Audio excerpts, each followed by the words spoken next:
Bueno, muy buenas tardes a todos. Estamos practicando, llevando a cabo una entrevista con una personalidad en el estado de Guanajuato muy querida, muy admirada. Es una jueza del estado de Guanajuato que fue de las primeras juezas en el sistema de oralidad penal. Así es.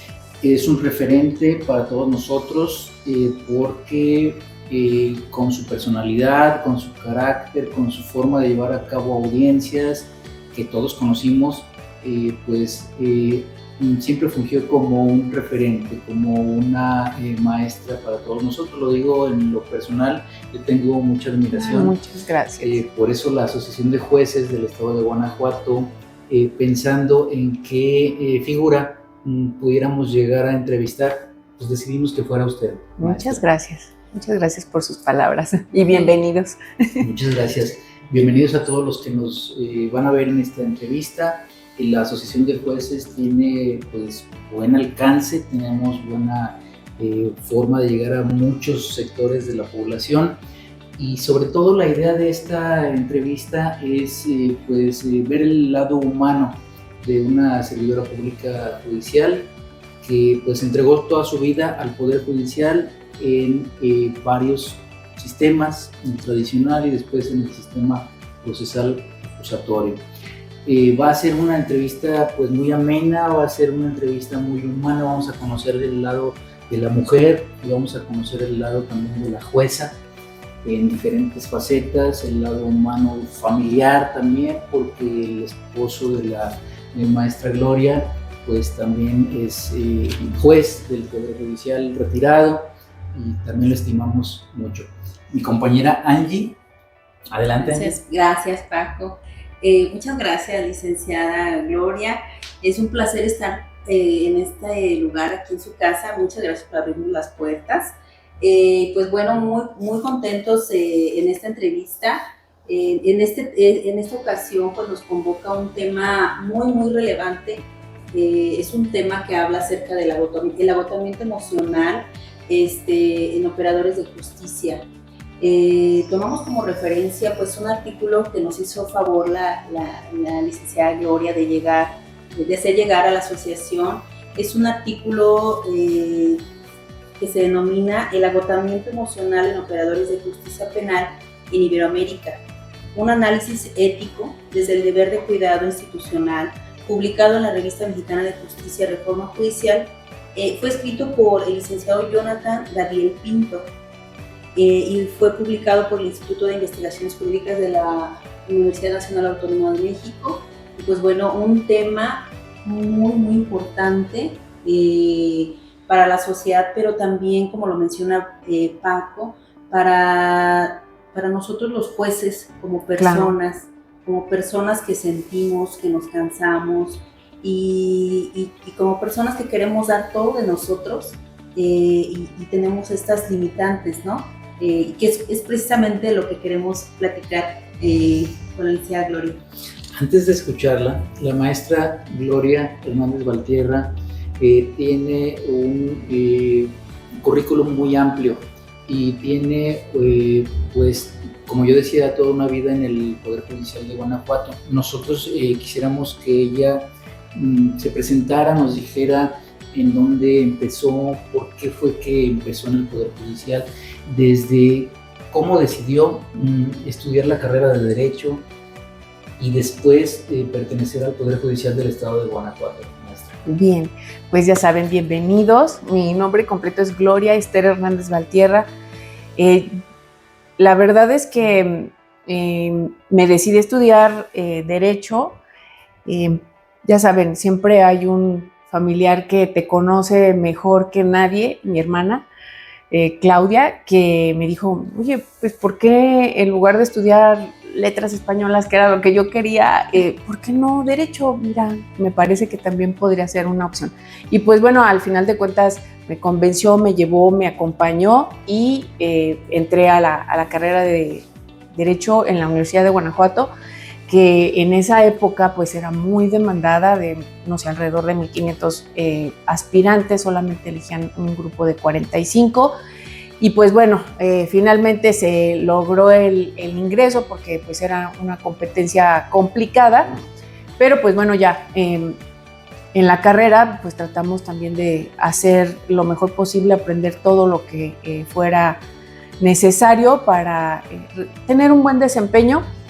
Y en el quinto semestre de la carrera se dio la oportunidad, ya que veníamos haciendo otras compañeras y yo el servicio social en el Supremo Tribunal de Justicia del Estado de Guanajuato, en el edificio de Pozuelos.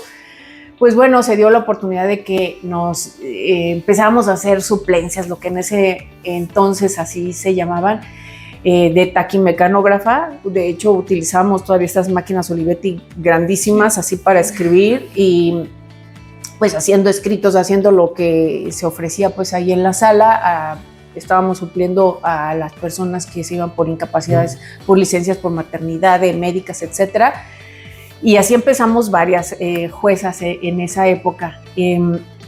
Fue una cuestión realmente accidental el que haya yo llegado a la materia penal, porque recuerdo que el licenciado Sago, el licenciado Paco Méndez, que desde entonces los conocimos, nos dijeron, bueno, pues hay varias oportunidades en las salas para que se acomoden a dar su servicio social, y ocurre que pues a mí me tocó la segunda sala penal, entonces pues ahí empecé a empaparme pues de esta materia que después me encantó, también por nuestros maestros que en ese entonces tuvimos en la Facultad de Derecho, el maestro Ojeda, el maestro Cardona, que eran excelentes profesores en la materia, que no había otra alternativa más que enamorarte de la materia penal, ¿no? Y otros profesores más que desde luego en este momento sería largo comentar, pero te hacían sentir cariño, pasión por la carrera y sobre todo por la materia, ¿no? Desde luego, yo cuento entre mis mentores al doctor Mariano González Leal, que también fue una guía, no solamente en el ámbito del conocimiento, sino también en el ejemplo. Y pues bueno, a partir de ahí ya saben cómo se desempeñaba antes la carrera judicial, que era, pues ibas de auxiliar administrativo, que fue mi primer puesto, ganando 300 pesos a la quincena, luego ir a suplir a los juzgados menores. En ese entonces no se requería ser licenciado en Derecho para poder ser juez menor. Y pues íbamos, cuando los jueces salían de vacaciones, nosotros íbamos a suplirlos a donde se ofreciera, San Felipe, San Francisco de Rincón, Tarimoro, Jichú, donde fuera posible, ahí íbamos nosotros como estudiantes todavía. Les digo, desde el quinto semestre prácticamente se registró mi ingreso al Poder Judicial del Estado de Guanajuato, haciendo pues todas estas actividades mixtas. Y luego ya finalmente cuando concluí, pues ya me mandaron al juzgado menor de Valle de Santiago. Y pues bueno, ahí empezaron en realidad los avatares, ya saben, los problemas, las cosas que suceden en la carrera, sobre todo por el tema de, recuerdo los traslados en el autobús, en andar batallando con todos esos temas. Y el ejercicio profesional en los juzgados menores, que en ese entonces pues eran mixtos, y veíamos materias sobre todo de los ejecutivos mercantiles y materia penal un poquito. Pero bueno, después de ahí me mandaron al juzgado menor de reciente creación en Celaya, y luego regresé de secretaria de juzgado otra vez a Valle de Santiago. En ese entonces hubo el cambio en el año de 1997 de la Ley Orgánica del Poder Judicial, y sucede que el secretario de juzgado quedó por debajo en el escalafón del juez menor.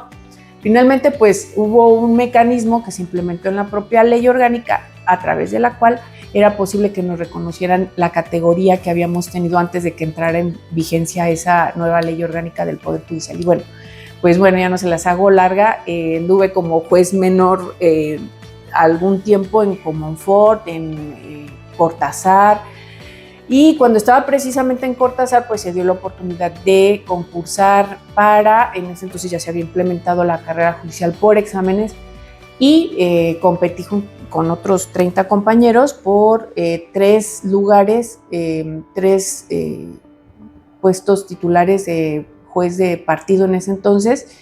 Yo quedé en segundo lugar. y me enviaron al juzgado cuarto penal de Celaya. Ahí fue donde comencé prácticamente en el año de 2004 de juez de partido. Y posteriormente, pues bueno, se dio la oportunidad de, en el año de 2010, que se inició la capacitación para los jueces que así lo quisieron y por reunir ciertos requisitos para participar en el curso de formación de formadores, es decir, el grupo Lanza, el grupo puntero para la implementación del sistema penal acusatorio. Me tocó pues compartir aula con personas maravillosas, el maestro Valadez entre ellos, por ejemplo, Paco Méndez, que en paz descanse, el buen amigo doctor Martiñón, Cris Cabrera, bueno, a otros más que desde luego fue un privilegio estar con ellos, maestro Tinajero, porque pues todos ellos enriquecían las clases, amén de que se sumaron de otras instituciones como eran la Defensoría Pública, el Ministerio Público, policías, personal de seguridad pública, y todos estos conformamos el grupo de Lanza, el puntero. De hecho, fuimos el grupo de jueces que más horas tuvimos de capacitación en el sistema acusatorio, y la idea era posteriormente, pues bueno, todo eso que aprendimos, todo eso que logramos en estos meses entender de este complejo sistema, pues luego lo fuimos a platicar pues a otros foros, y nos tocó ir a platicar con abogados privados, nos tocó platicar con policías, con periodistas, con las personas que estuvieran interesadas e involucradas en el sistema penal acusatorio. Muy bien. Es una carrera muy, muy importante, muy interesante, y una actividad más que sacrificada. Se tiene que tener vocación para seguirla, que le guste a uno. La implementación del sistema acusatorio trajo consigo eso, la capacitación de toda una maquinaria del sistema de justicia, en donde se incluye también a los medios de comunicación, claro, a los elementos de policía, a los fiscales, a los defensores, a los jueces. Es decir, es todo un equipo, toda una serie o engranaje de personas que hacen funcionar bien al sistema, o si alguno de estos falla, el sistema no funciona adecuadamente. Así es. Esa fue la idea con la que se realizó ese curso de formación de formadores, con estas integrantes tan, desde luego pues tenemos el punto en común de pertenecer al sistema de justicia penal, pero amén de los servidores públicos que forman parte del mismo, pues también, por ejemplo, había abogados litigantes, que era bien importante que también entendieran a dónde iba dirigido el cambio, la transformación del sistema penal acusatorio. Gloria, ¿cuántos años pasaron para que tú pudieras llevar a cabo una audiencia en este sistema penal acusatorio? Pues bueno, como ya les comentaba, yo con todo esto, antes de ser juez de partido, duré aproximadamente en el juzgado penal de Celaya como 4 años, y desde el 2010 nos sustrajeron de la función para mandarnos exclusivamente a capacitación. Es más, estuvimos en capacitación un año, prácticamente un año. Recuerdo que nos dieron el número de horas de capacitación, que eran un número extraordinario. Les digo, éramos los jueces con más horas de capacitación.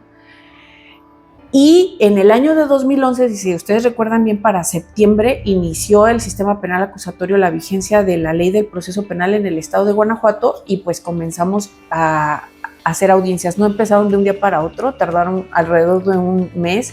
A mí me asignaron a la sede de San Miguel de Allende, Comonfort y San José Iturbide, junto con el licenciado Plácido Álvarez, que era otro de los que formó parte del grupo de formación de formadores, con José Juan Villagómez, con Pablo López Zuluaga. Pues bueno, ahí fue cuando comenzamos a llevar a cabo audiencias, las primeras audiencias, que de verdad fueron un reto, porque amén de que contamos desde luego con toda la infraestructura. De hecho, saben que Guanajuato fue un referente en materia de infraestructura para poder llevar a cabo las audiencias, pero aún con todo el tiempo que teníamos de capacitación, con las estancias que fuimos a hacer a diferentes partes del país para saber cómo estaba funcionando el sistema en Chihuahua, en Oaxaca, algunos fueron a Nuevo León, Zacatecas, Durango, que iniciaron el sistema acusatorio antes que nosotros, pero fue un verdadero reto porque era ya entender en la práctica cómo se iba a llevar a cabo las audiencias, qué contenido debería de tener, por ejemplo, la formulación de imputación, qué pormenores te tenía que dar el Ministerio Público, cuál debería de ser el discurso del Ministerio Público y sobre todo, pues lo que le toca al juez, la estructura de las resoluciones. Recordemos que hasta ese momento nuestras resoluciones eran escritas y el lenguaje que se utiliza en las resoluciones escritas y la estructura de las resoluciones escritas es muy diferente al de las resoluciones orales. Y ese fue un verdadero reto, hacer entendible, y sigue siendo, por lo que puedo comprender y hasta donde yo pues ya concluí mi carrera en el Poder Judicial, siguió siendo un verdadero reto esa proximidad con el justiciable y con el público que acudía a las audiencias para traducir el lenguaje jurídico a un lenguaje que pudieran entender. Ese es y sigue siendo el reto del operador de justicia del sistema penal para que comprendieran cuáles son las razones que sustentan la decisión judicial. Claro, porque es acercar la justicia a la comunidad, socializar la impartición de justicia, o sea, resolver el problema jurídico que tienen las partes materiales. Y utilizando un lenguaje técnico, sí, porque tenemos que seguir utilizando un lenguaje técnico que es un lenguaje que nos permite entendernos con las partes, que también son abogados como nosotros, pero a la vez utilizando un lenguaje lo más sencillo posible para que el justiciable, el ofendido, el imputado o la imputada, etcétera, y el público nos entendieran. sí. Ese es el gran reto y sigue siendo el gran reto del sistema, uno de los grandes retos del sistema de justicia penal acusatorio. Yo sé que esto fue en su momento materia de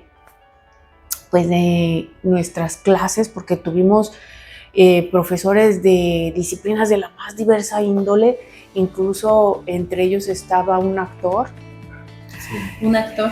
Sí, personas que eran profesionales de la actuación, a eso me refiero, para que supiéramos cómo apostarnos ante el público, dirigirnos al público, saber expresar, que nuestro lenguaje corporal también expresara lo que estábamos pronunciando oralmente y sobre todo actuar en el escenario que supone pues el juzgado. Tomamos conciencia pues de la importancia también de ese escenario, vamos a ponerlo así entre comillas, que también al final de cuentas tiene, decíamos nosotros, un efecto preventivo. ¿Por qué? Porque implica pues la dignidad de la labor de juzgar, pero también la dignidad que se le otorga a las partes que están ahí con nosotros. Te damos un lugar para que puedas estar cómodamente sentado escuchando y desde donde pueda ser tu tribuna, desde donde te va a escuchar pues el juzgador. No es una cuestión accidental la manera en la que quedaron construidas las salas de audiencia, sino que todo se pensó con un objetivo específico. Es más, la toga tiene un objetivo específico. La toga une a los demás jueces, pero también te divide de las demás personas, porque es necesario que el juez tenga esa separación por los deberes de independencia, de imparcialidad que tiene. También es necesario de la dignidad pues del juzgamiento. Y se los comento esto porque pues yo estuve también en el sistema tradicional y recuerdo que en una ocasión tenía un asunto de mucho dinero, como ya saben, que luego suele suceder. Estaba involucrada una gran cantidad de dinero en ese asunto de un fraude. Iban pues personas,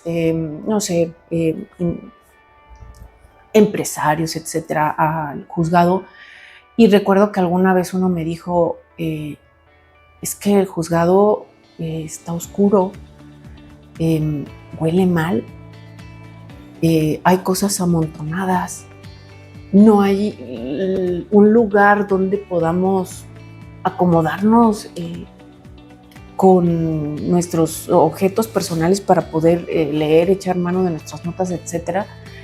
Y a mí se me quedó eso muy grabado, porque al ver las salas de audiencia tal cual fueron planeadas, dije, es que ya se solventaron esos temas, los estamos recibiendo con la dignidad que se merecen, dándoles el lugar que deben tener para poder ser escuchados por el juzgador, por la autoridad, y desde donde la autoridad puede ejercerse desde el punto de vista no solamente de hacer valer lo que tú estás decidiendo, sino de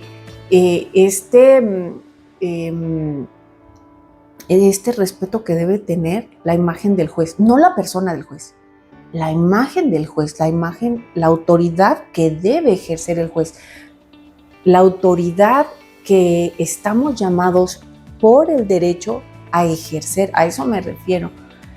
Ya le dimos un lugar, ese es el objeto de la sala de audiencias, ese es el objeto de la toga.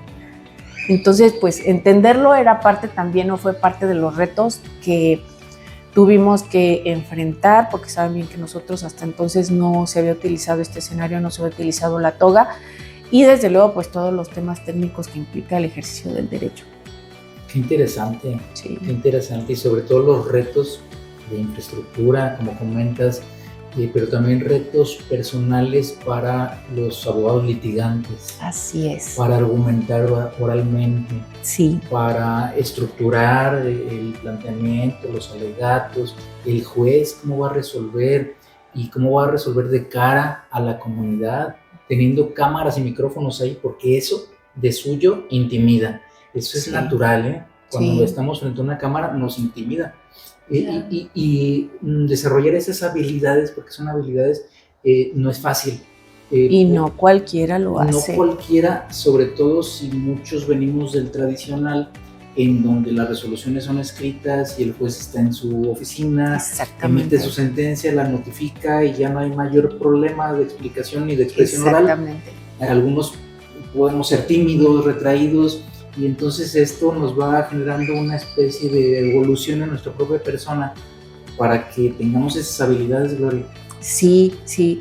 Y más que nada, mira, y tú no me dejarás mentir que estás en el ejercicio de la profesión, esta situación referente a las capacidades que debe tener una persona para ser juez de oralidad, tú sabes bien que las partes han tenido, no sé, 4 meses para estar, por ejemplo, el Ministerio Público empapado de su investigación, sabe los pormenores de su investigación. Desde luego con sus excepciones, porque dependiendo pues de la organización de la Fiscalía. Pero el juez en 1 hora tiene que entender las complejidades de un asunto a través de lo que te están diciendo las partes. ¿Qué es lo que en ese momento como técnica implementamos? Pues las notas. Cada quien buscó la manera de tomar notas, no podíamos apuntar todo, no nos estaban dictando, simple y sencillamente resumí esa capacidad de análisis y de síntesis, de solamente anotar lo más importante, porque eso te iba a servir luego para poder emitir tu decisión. Y no me dejarás mentir que en ocasiones pues los ministerios públicos, porque no sabían qué tanta información te tenían que brindar, en ocasiones eran muy abundantes o siguen siendo muy abundantes, muy redundantes, y entonces tienes que acotar el discurso de manera que tampoco obstruya su actividad, pero a que no se haga infinita, por una parte, y por otra, para tener la información suficiente para entender el tema y poder resolver con base en el derecho. Y no cualquier persona lo puede hacer. De hecho, a mí me tocó, por ser precisamente del grupo puntero, pues luego fungir como los que los simuladores de las audiencias para examinar a los jueces que luego iban a formar parte del sistema de oralidad penal. Entonces, había personas brillantes que se habían destacado ya en la carrera judicial, como secretarios de sala, como jueces menores en el sistema tradicional, pero al momento de enfrentar una audiencia, esa era otra cosa. No, pues por cuestiones quizás de capacitación, de costumbre, de la manera en la que procesamos la información, simple y sencillamente no podían con la audiencia. Y esto no sucedía solamente en Guanajuato, me tocó también ir a Michoacán, porque en Michoacán hacían los exámenes de oposición para ser jueces, apoyándose de jueces de otros estados que ya estuvieran funcionando como tales. Nosotros éramos los que dábamos las calificaciones. Así estaba la ley en Michoacán. Entonces, nosotros nos dábamos cuenta que podía ser una persona que pasó su examen escrito de conocimientos, etcétera, pero simple y sencillamente en la audiencia no lograba captar toda la información que le estaban proporcionando. Entonces, pues eso era una debilidad que no les permitía entender cuál era el problema, entender cuál era el conflicto, entender cuál era el punto que tenían que dilucidar para poder resolver la controversia. Por eso es que se requiere capacitación, aptitudes y práctica, experiencia para poder llevar a cabo cabalmente el desempeño de la función. Claro. Así es. Gloria, y después de toda esta preparación, adquisición de nuevas habilidades, herramientas, ¿cuáles han sido los principales retos ya dentro de la función? Bueno, pues para entrar más en materia, amén de la capacitación, que implicó pues un sacrificio personal mayor. En la época en la que a mí me tocó formar parte de este grupo maravilloso de formación de formadores en el 2010, pues mis hijos estaban en edad escolar. Entonces, ¿cuántos hijos tienes? Tengo 2 hijos. Cristi, que es la mayor, y Memo, que es de 2 años menor. Entonces, pues estaban muy pequeños todavía en edad escolar. Y yo estaba en capacitación desde las 9 de la mañana hasta las 7 de la noche. Entonces prácticamente nada más los veía un momento en la mañana cuando se iban a la escuela y luego al regresar. Pues tú sabes bien cuáles son los retos que las mujeres enfrentamos cuando somos mamás, somos amas de casa, somos además profesionistas y queremos hacer todo bien.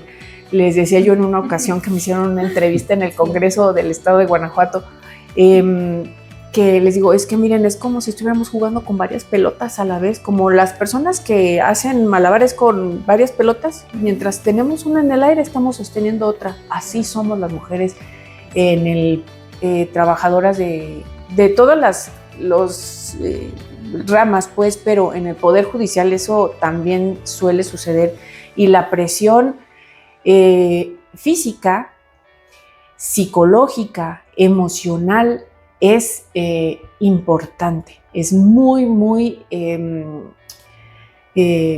demandante para cualquier persona, para hombres y mujeres, pero quizás un poco más por esta situación que les vengo mencionando, también para las mujeres.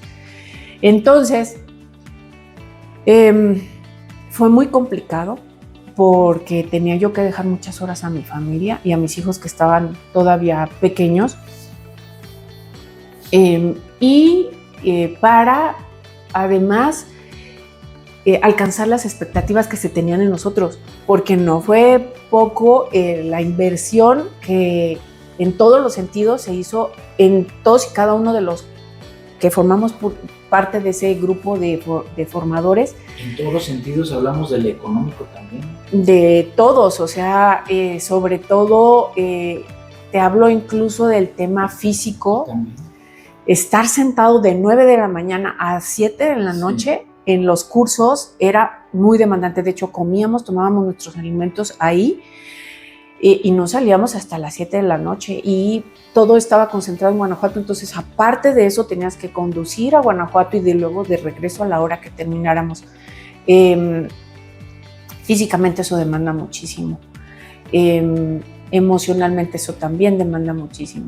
Entonces, bueno, pues esos eran parte de los retos ahorita que te puedo resumir y decir a grandes rasgos que tuvimos que enfrentar y que en un momento dado pues tuvimos que sortear, ¿no? También para poder llevar a cabo pues la función y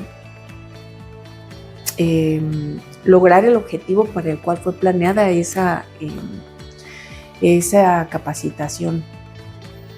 Oye, Gloria, tomando en cuenta el artículo al que hizo mención Angie al principio, de Jonathan Gabriel Pinto, que es guatemalteco, él hizo una investigación sobre el tema del emocional, la carga emocional de los servidores públicos, de los jueces concretamente. También alude a los fiscales, a los defensores, al personal de apoyo. Al personal de apoyo. La carga emocional, ¿cómo la has notado tú con tu jubilación? La comparativa de cuando estabas en la función del tradicional, después a la oralidad, que es una carga emocional muy distinta, y ahora con la jubilación. ¿Qué nos puedes platicar de esto? Pues bueno, miren, en primer partiría yo de decirles algo que llegué a comentar varias veces cuando daba cursos de capacitación, en este marco cuando entró en vigencia el sistema, y les hablaba yo de una ocasión en la que recuerdo que era ya de noche, estaba yo llevando a cabo una audiencia de control de detención aquí en Salamanca, y estaba muy complicado el tema. Es de esos asuntos que los vemos en el filo, es decir, que es muy difícil pues distinguir si hubo flagrancia, no hubo flagrancia, se dieron o no los requisitos, etc. Y recuerdo que hice un receso. Me quité la toga, me puse a pensar cómo iba a resolver, estructurar, analizar mis notas, estructurar cómo iba a llevar a cabo mi decisión, ponderando los pros y los contras, como siempre hacemos cuando tenemos que resolver un asunto complicado. Y recuerdo que cuando concluyó el receso, fui otra vez por mi toga, me la puse y entonces me la volví a quitar y dije, esta es mi toga. La sentí pesadísima. Y sí, era mi toga, porque había varias, pero dije, sí, obviamente es mi toga, tiene mi nombre. Entonces me la volví a poner. ¿Por qué la sentí tan pesada? Es el peso de la toga. Es el peso de la responsabilidad de decidir. Y eso hace un impacto emocional, un impacto en tu equilibrio físico y mental muy importante, porque sabes que de tu decisión depende la vida de varias personas. Desde luego, pues sabemos que esas resoluciones son superables en segunda instancia o a través del juicio de amparo, pero no siempre. Y cuando menos, por el momento van a surtir sus efectos y en ese momento la persona en contra de la cual decidas posiblemente va a sufrir una privación de libertad y entonces pues no es menor el peso de la decisión, sobre todo cuando eres consciente de esa responsabilidad que llevamos. Obviamente pues este peso de la toga pues te va acompañando a lo largo de toda tu carrera. Asuntos sencillos, otros no tanto, algunos que te marcan por su crudeza. Sabemos que sobre todo a últimas fechas se han estado dando asuntos muy escabrosos que de verdad implica un esfuerzo mucho mayor mantener la ecuanimidad y la cabeza fría para poder resolver con base en el derecho. Entonces, pues todo eso es acumulativo. todo eso va haciendo merma en la salud física, todo eso va haciendo merma en la salud emocional. No es raro que los jueces padezcamos insomnio, no es raro que los jueces tengamos problemas de salud derivados de las tantas horas de estar sentados escuchando audiencia o llevando a cabo audiencias. No es raro que tengamos problemas físicos también derivados de los traslados que tenemos que hacer, de las ocasiones en las que tenemos que posponer la ingesta de alimentos, que es normal en cualquier ser humano, para poder atender puntualmente tus audiencias. En ocasiones, ustedes lo saben bien, no hay ni siquiera oportunidad de tomar líquido en la cantidad adecuada para lo que el cuerpo de cualquier persona exige.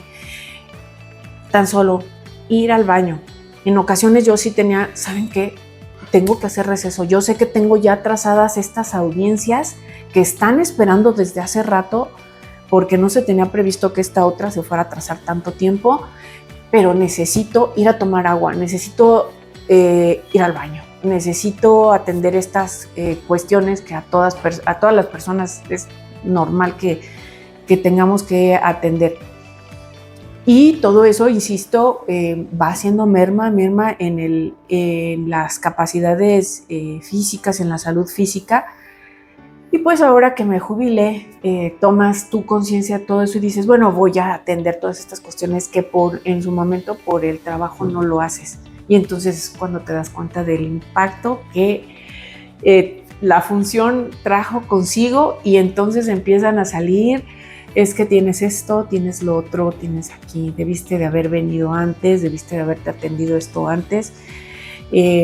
Debiste de haberte alimentado mejor, tomar agua, no tanto tiempo sentado, y sobre todo me decía un médico a mí, dice, es que ustedes deberían de ser como los jugadores de fútbol. En ese momento me dijo, se deberían de tener periodos en los que los dejaran descansar. Digo, pues sí, pero no lo hay. Entonces, pues teníamos que seguir funcionando así. Y obviamente al momento de la jubilación fue una liberación de todas esas cargas emocionales que traía, y pues oportunidad para atender mis problemas de salud que venía acarreando de todos esos años pues de estar ejerciendo bajo las circunstancias que ustedes bien conocen. Gloria, ¿a qué hora llegabas tú a tu juzgado y a qué hora te retirabas?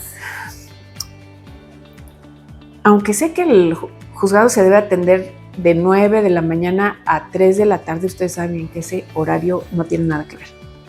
En muchas ocasiones, sobre todo cuando me tocó estar en la sede de San Miguel de Allende, San José Iturbide y Comonfort, llegué a salir de aquí de la casa a las 5 de la mañana para llegar a audiencia a las 7 de la mañana a San José Iturbide. Y el regreso definitivamente no podía ser a las 3 de la tarde, y en ocasiones no era raro estar manejando en la noche. No era raro también tener que acudir, por ejemplo, me tocó ir en una ocasión a San Miguel en varias ocasiones, pues, pero de la que me acuerdo, a San Miguel de Allende en la madrugada por un control de detención. Sobre todo porque en ese entonces no se tenía la facilidad de la videoconferencia. Yo estoy hablando de los primeros años pues, del sistema, y así a muchos compañeros con tormenta, con frío, con calor, como fuera, teníamos que trasladarnos hasta el lugar donde teníamos que llevar a cabo nuestras audiencias, y en definitiva el horario no se apegaba al de 9 a 3 que generalmente dice la ley orgánica y las condiciones generales de trabajo que tenemos que observar.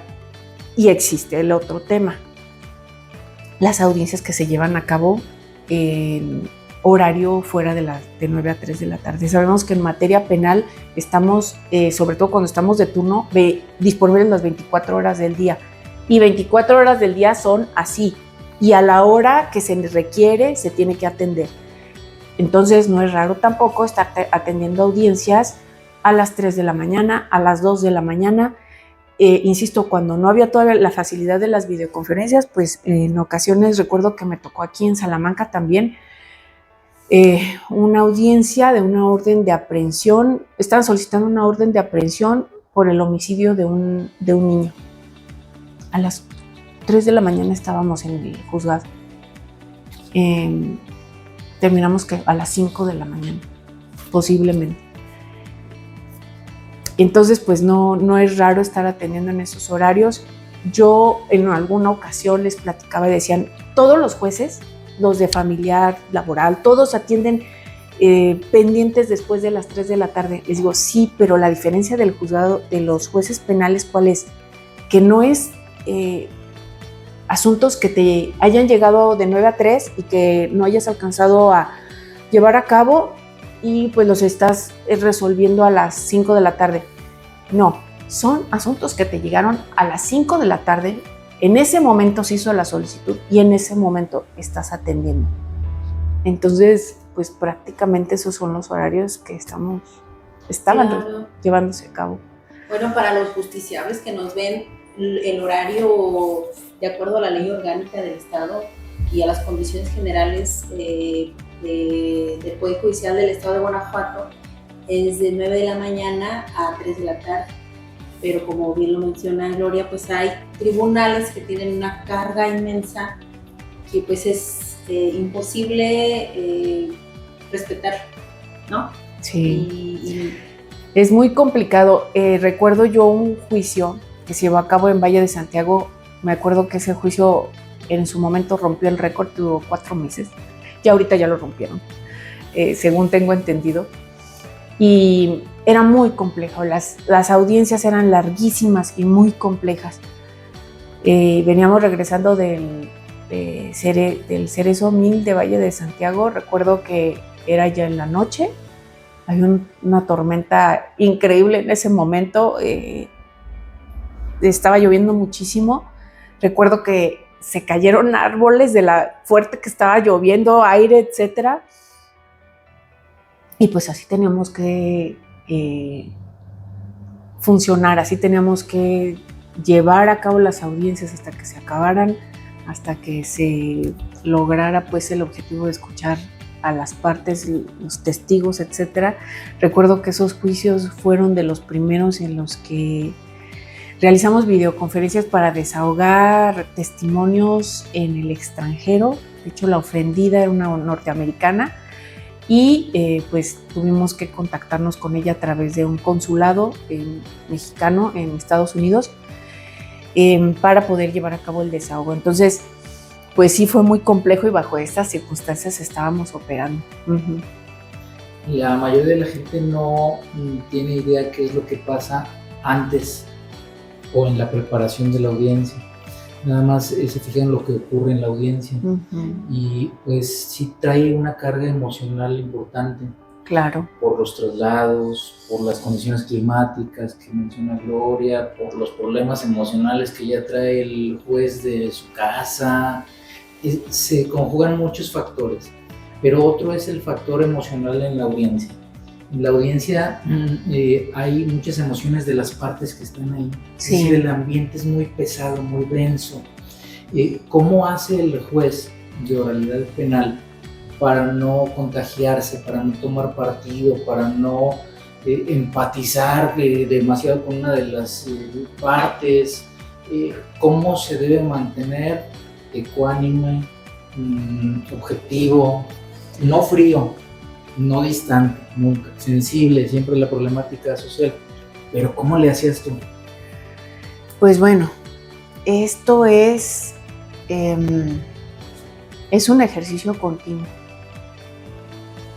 En esto resulta bien trascendente la capacitación y la experiencia. Resulta muy importante el perfil de la persona. ¿A qué me refiero con esto? Recuerdo por el momento un documento que está escrito por Manuel Atienza sobre las virtudes judiciales. ¿Y qué te dicen de las virtudes judiciales? Fortaleza, ecuanimidad, imparcialidad, ese ánimo de no me puedo quedar con el discurso de una sola de las partes. escucho a las dos, no puedo decidir antes de escuchar a las partes en forma suficiente para que expresen lo que tengan que decir al respecto. Y este es un ejercicio continuo. Incluso desde mi punto de vista era, sobre todo porque pues bueno, nosotros ya saben, trabajamos con una parte acusadora, que es el Ministerio Público, que tiene que defender su acusación, y la otra que es la víctima, que está coadyuvando con el Ministerio Público o formando parte ya propiamente de la controversia, porque tiene el carácter de verdadera parte junto con su asesor jurídico, y luego pues bueno, los defensores. Entonces, desde mi punto de vista, el deber que nos impone el derecho es, con base en la presunción de inocencia, ver esa acusación como algo en lo que no estoy dispuesta a otorgarle credibilidad, sino hasta que se vayan presentando las pruebas y hasta haber escuchado a todos. Es decir, parto de una especie de escepticismo con respecto a la acusación, y esa se tiene que ir destruyendo conforme se van presentando las pruebas del Ministerio Público. Recordemos que en el juicio oral primero se presentan las pruebas del Ministerio Público y después de la defensa. Entonces dices, bueno, realmente esto ocurrió así. Ese es a eso me refiero con escepticismo. Yo no voy a creer hasta que no se presenten las pruebas y vea cómo están construidas las pruebas, qué tienen que decir, que no solamente que me venga a decir yo vi que le disparó, desde dónde lo viste, en qué condiciones te encontrabas tú, cuál era tu agudeza visual, tu perspectiva en ese momento, cuáles son tus posibles intereses en que se resuelva en tal o cual circunstancia, pero es partir de esa escepticismo, pues, de que hayan ocurrido estos hechos y solamente permitir que el avance del juicio sea lo que vaya desvirtuando la presunción de inocencia. Y luego pues es algo propio pues de esta dialéctica que se da en los juicios orales, siempre el estar dispuesto a entender también el argumento de la defensa, no cerrarse a que solamente el Ministerio Público tiene razón, puede tenerlo también la defensa, escuchar las dos partes y ponderarlas adecuadamente. Incluso para mí era de suma importancia las declaraciones de apertura, quizás no tanto, porque pues en el escrito de acusación ya viene plasmado cuál es la controversia y cuáles son los hechos que se pretenden probar y cuál es el delito pues por el cual se está juzgando a aquellas personas. Pero los alegatos de clausura, yo recuerdo que sobre todo cuando trabajas en tribunal, recordemos que a veces trabajamos como jueces unitarios o a veces en tribunal, es decir, con otras dos personas que van juntos a decidir. Y entonces recuerdo que hubo juicios en los que hacíamos como un corte y vamos a ver cómo vamos, cómo han visto hasta este momento el asunto, condenamos, absolvemos, o se va a aprobar la acusación, no se va a aprobar la acusación, y decíamos vamos a escuchar los alegatos de clausura y después volvemos a platicar. En esa continua deliberación, le dice Jordi Ferrer, intinere, es decir, conforme van presentándose las pruebas, que va realizando ese ejercicio intelectual para saber si esas pruebas tienen valor, si no tienen, en qué sentido lo tienen, qué parte de las proposiciones fácticas están corroborando, es decir, de las afirmaciones que hace el Ministerio Público, si las están corroborando o no, y si se va a probar todo el hecho que nos están señalando como materia de la acusación y si en realidad se ejecutó ese delito o algún otro. Pero pues bueno, en resumidas cuentas es mantener ese, en principio, escepticismo, mantienes tus reservas con respecto a la acusación y solamente permitir que las pruebas sean las que la desvirtúen en base pues al principio de presunción de inocencia. Es complicado sustraerte de las emociones que se actualizan en la sala de audiencias, sobre todo, y lo voy a decir ahora que tengo oportunidad. cuando hay niños involucrados, cuando te toca escuchar mujeres, cuando son delitos violentos, por ejemplo, los de índole sexual. Es muy complicado. Yo sé que depende de cada persona, de su carácter, de su temperamento. Hay otras más receptivas, hay otras menos receptivas a las emociones de los demás, pero en sí el juez penal es un receptor de todas esas emociones que están transcurriendo durante la audiencia. Y recordemos que el cerebro humano, cuando recuerda y está relatando algo que le pasó antes, es como si en ese momento estuviera ocurriendo. Entonces, para las personas que te están relatando lo que les pasó, lo que les hicieron, lo que sufrieron, es volverlo a vivir. Y ese volverlo a vivir implica que todas esas emociones las estás recibiendo. De ahí que pues muy atinadamente el autor del artículo que estamos citando, que sería muy conveniente que todos lo leyeran, dice que el juez penal, sobre todo, el defensor público, el fiscal, todos deben de tener un soporte emocional, es decir, coadyuvancia psicológica para en un momento dado poder procesar todas estas emociones que incluso se parecen, dice mucho, al estrés postraumático. Desde luego no nos estamos ni soslayamos que las víctimas desde luego son las que primero sufren esto y que tenemos que tener sensibilidad hacia todas estas cuestiones que llegan a padecer, pero por vía de consecuencia, pues al momento de recibir en la sala de audiencia, es que también el juez lo recibe y es muy complicado. Yo recuerdo en ocasiones, sobre todo, recuerdo un asunto que me marcó seguramente porque yo era una juez que recién estaba inaugurándome como tal en el Juzgado Cuarto Penal de Celaya, que estaba escuchando el testimonio de una mujer que había perdido a su hijo en un homicidio. Eran adolescentes las personas ofendidas y recuerdo el llanto de la señora.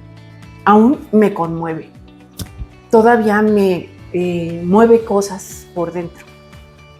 Es muy difícil mantener la ecuanimidad en esos casos.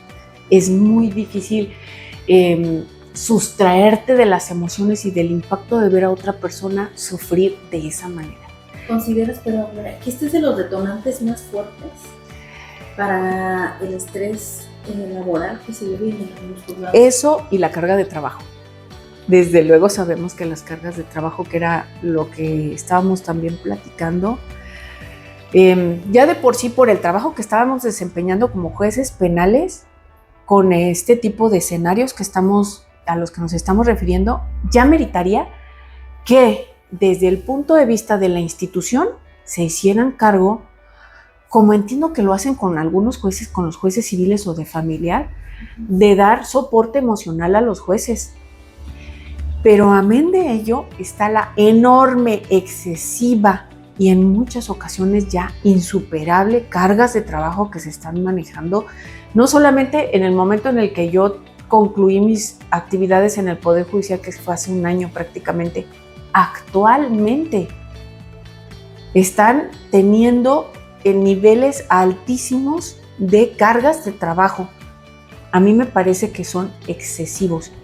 Y bueno, recordemos que el autor que estamos parafraseando en este documento que nos pareció muy importante, estaba hablando de dos temas aquí importantes, que es uno, el desgaste emocional sí del juez, la dignidad del juez, que debe de tener los tiempos suficientes de cualquier persona, de cualquier trabajador, de cualquier empleado para descansar adecuadamente, para comer adecuadamente, para ejercitarse, que ya no es una cuestión como de esparcimiento, sino de necesario, indispensable para que una persona pueda seguir funcionando adecuadamente. No solamente es ese tema, es el tema de en qué medida la eficiencia del sistema se ve comprometido cuando un juez padece agotamiento físico y mental. Son dos vertientes bien importantes. Ya si no lo quieres ver desde el punto de vista de la dignidad del juzgador, tenemos que verlo desde el punto de vista de la eficiencia del sistema. ¿Cómo es posible que le puedas exigir a una persona, un juez, aunque esté adecuadamente capacitado, aunque tenga la experiencia suficiente para ello, pero que después de 15 horas de audiencia todavía puede escuchar y resolver adecuadamente una controversia? A mí me parece que aquí hay una enorme área de oportunidad para la gestión judicial en lo que el autor llama pues el cuidado, el deber de cuidado institucional. No solamente de cuidar al operador, dígase juez, personal de apoyo, fiscales, defensores, bueno, desde luego lo que le toca al Poder Judicial, que es personal de apoyo y jueces, cuidar que no tengan más de ciertos horarios, es decir, no puedes estar más de 5 horas en audiencia. Por ejemplo, ignoro desde luego los parámetros adecuados para esto, sin que tengas un receso, independientemente de que tengas el cúmulo de audiencias pendientes por llevar a cabo, no solamente por la dignidad del juez, sino que tienen que pensar también en los justiciables. Estamos más expuestos al error, estamos más expuestos a llevar a cabo actividades que no son propias de la función por cansancio, por agotamiento físico y mental. Entonces, desde ese punto de vista, es bien importante que se acoten el número de horas que una persona, que un juez, que una persona juzgadora, quiero decir, para incluir jueces y juezas, pueda estar en audiencia, puede estar sentado, puede estar sin tomar alimento, sin tomar líquidos, sin atender sus necesidades más esenciales, pues, por llamarlos de alguna manera. El autor nos comenta sobre el problema traumático, es decir, los casos traumáticos que tenemos ahí para resolver en el estrado, y nos menciona que esto indirectamente también puede repercutir en el juez como una especie de trauma. Sí. Y que se debe atender de inmediato. ¿Alguna vez tú llegaste a sentir en alguna audiencia, por agotamiento del tema que se estaba manejando o de la carga de trabajo, que estuviera en riesgo la impartición de justicia? Es decir, que estuvieras en riesgo de perder la objetividad por agotamiento. Sí. Es necesario reconocerlo. Llega a ser tal el cúmulo de trabajo que se llega a tener que en ocasiones ya el cerebro ya no te da para más. Ya lo que quieres es concluir con la audiencia. Eso, pues en un momento dado se llegó a solventar, o en mi caso era: más vale que me esté atrasando en las audiencias, más vale que no atienda con la rapidez que se me pudiera en un momento dado pedir, pero voy a retirarme un momento, voy a hacer un receso, necesito descansar, necesito pensar, necesito serenarme, tranquilizarme, y para poder resolver. Hay otros problemas, pues, que tienen que ver con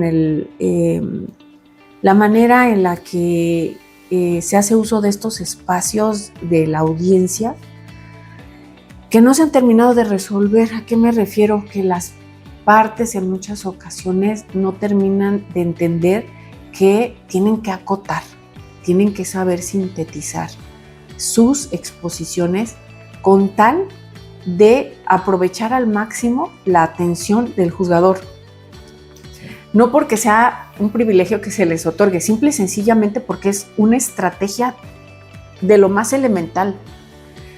Acoto a lo más importante, a lo que me resulta esencial para que el juzgador me entienda y para que me pueda resolver adecuadamente mi controversia. No me puedo extender con piezas oratorias que se escuchen muy bonito y con palabras rimbombantes o con muchas palabras que no dicen nada. o que no terminan de aterrizar el punto.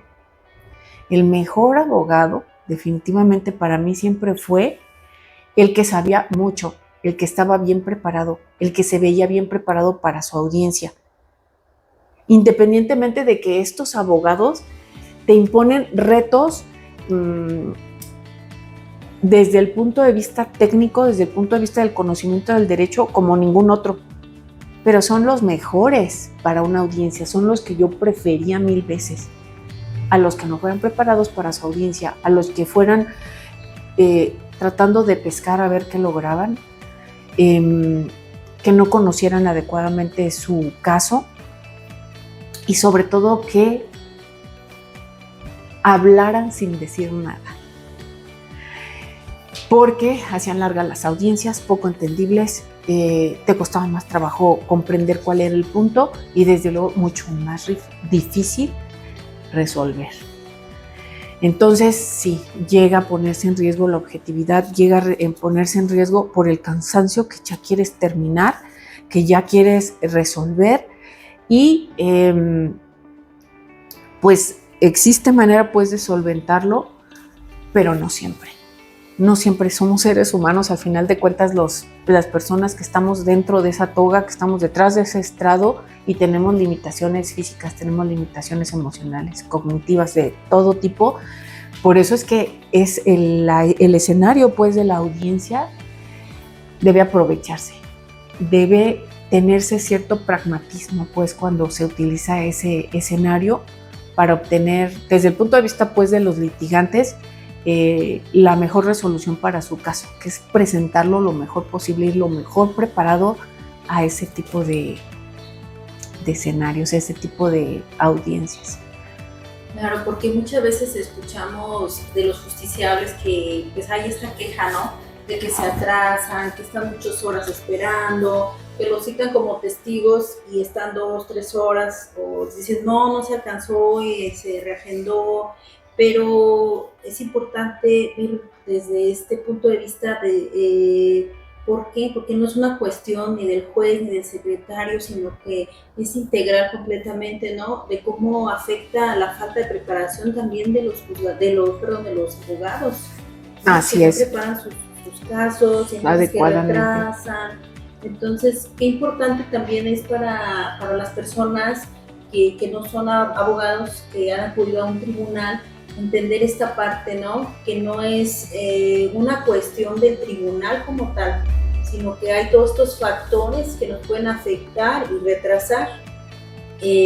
Nosotros como juzgadores, como ustedes como justiciables, nosotros para un servicio también quisiéramos que todo fuera en orden, que todo fuera a su hora, también retirarnos nosotros a la hora que indican, que la atención del público hasta las 3 y que hasta ahí hayamos terminado nuestra carga laboral.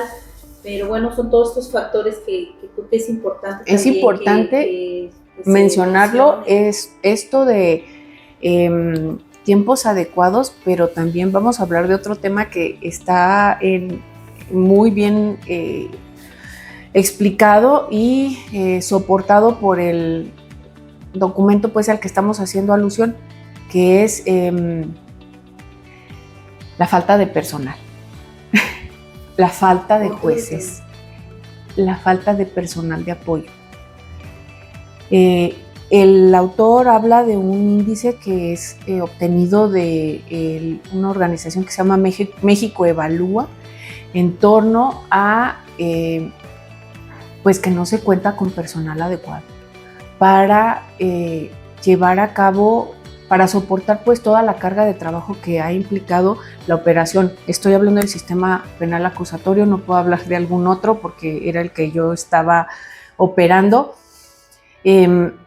Pero que pudiera también pues entenderse para otros temas que están abordando, sobre todo para otras materias que están abordando el tema de la oralidad, como entiendo que ahora lo va a hacer la materia civil y familiar. Este sistema penal acusatorio se construyó con el objetivo de que todos los justiciables fueran escuchados por el juez. no como en antaño en el sistema tradicional que se entendían con los secretarios o con los oficiales que estaban en las mesas, que así estábamos organizados pues en los juzgados tradicionales,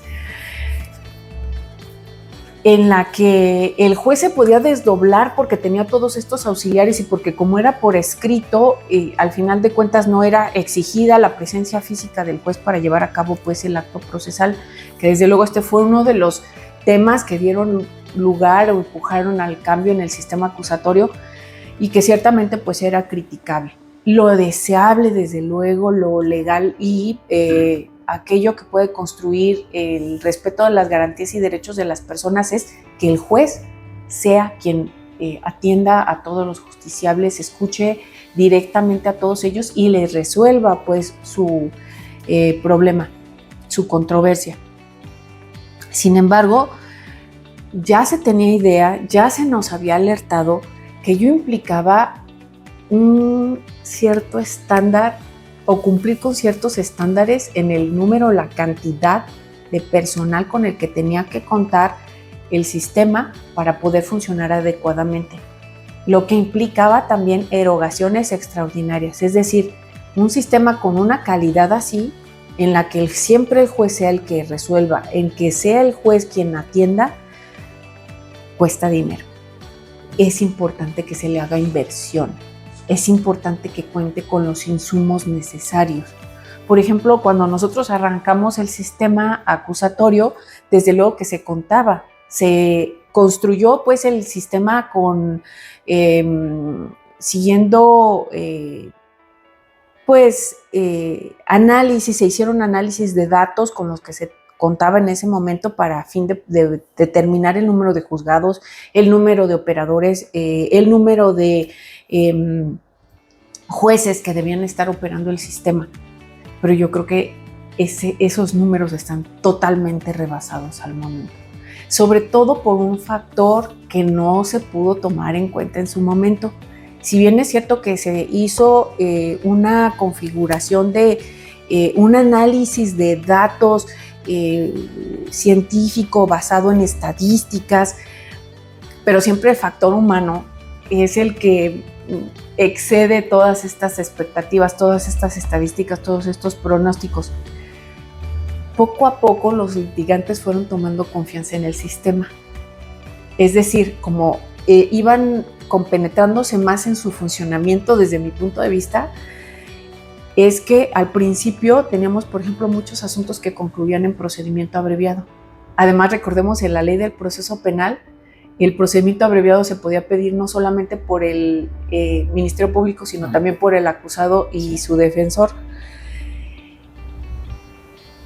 Pero posteriormente, que fueron tomando confianza en el sistema, se dieron cuenta de los altos estándares que requiere el juicio oral, altos estándares en el sentido de la emisión de la prueba que se tiene que presentar para poder desvirtuar la presunción de inocencia y desde luego, pues bueno, que esto pudiera aprovechar pues desde luego a la defensa, ¿no? Y se fueron incrementando el número de juicios. Ciertamente es que se siguen haciendo uso de las salidas alternas, pero no en la proporción que se tenía diagnosticado en un principio, pensado pues en un principio. Lo excedió por completo las expectativas que se tenían. Eso es así como yo veo que evolucionó el sistema acusatorio y por lo cual definitivamente el número de jueces no es suficiente en la actualidad y vamos a hablarlo con mucha claridad. También el impacto que está teniendo la reforma judicial es importante. Pues desde luego esta desvalorización de la carrera judicial, pues que al final de cuentas el ser una persona que se haya preparado, que haya dedicado horas y horas de estudio, capacitación, maestrías, actualmente yo me quedé cursando pues un doctorado en administración de justicia, en impartición, de justicia, con miras desde luego, o bueno, yo lo estaba cursando con miras a dar un mejor servicio a los justiciables, a la sociedad a la que nos debemos, Para eso es para lo que el juez se está preparando continuamente. Y pues bueno, al final de cuentas, si la reforma judicial está soslayando todo eso, pues implicó, cuando menos en mi persona, y lo veo en algunos otros jueces de mi propia generación, pues un desánimo, en el sentido de que esa permanencia en el puesto que tienes garantizado desde los tratados internacionales ya no es más. Y pues eso al final de cuentas está pesando en el ánimo del juez, o cuando menos fue lo que yo viví, en el sentido de que pues si ya no interesa tanto que seas una persona preparada, pues prefiero optar por seguir mi camino en otro, pues en otro ámbito, quizás del quehacer jurídico, que ya no sea la judicatura, y pues optamos por la jubilación, porque al final de cuentas era para muchos jueces importante que se valorara adecuadamente nuestras capacidades y el tiempo dedicado pues a prepararnos para la función. Y cuando esto dejó de ser importante, pues también implicó un desánimo, implicó darnos cuenta que esto ya no era aquello para lo que nos habíamos preparado, para lo que veníamos haciendo, con sacrificios personales, con sacrificios de tu familia, con sacrificios en tu propia salud física y mental, pues dejó de valer la pena. Ese es, desde mi punto de vista muy personal, algunos de los factores entre varios que al final de cuentas me hizo tomar la decisión de jubilar.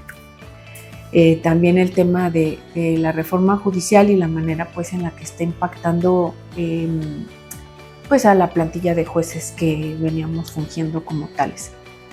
Hablando de tu jubilación y de tu retiro y de los motivos personales que tuviste para pues ya, jubilarte, yo creo que en tu caso dejas una trayectoria importante en el estado de Guanajuato. Muchas gracias.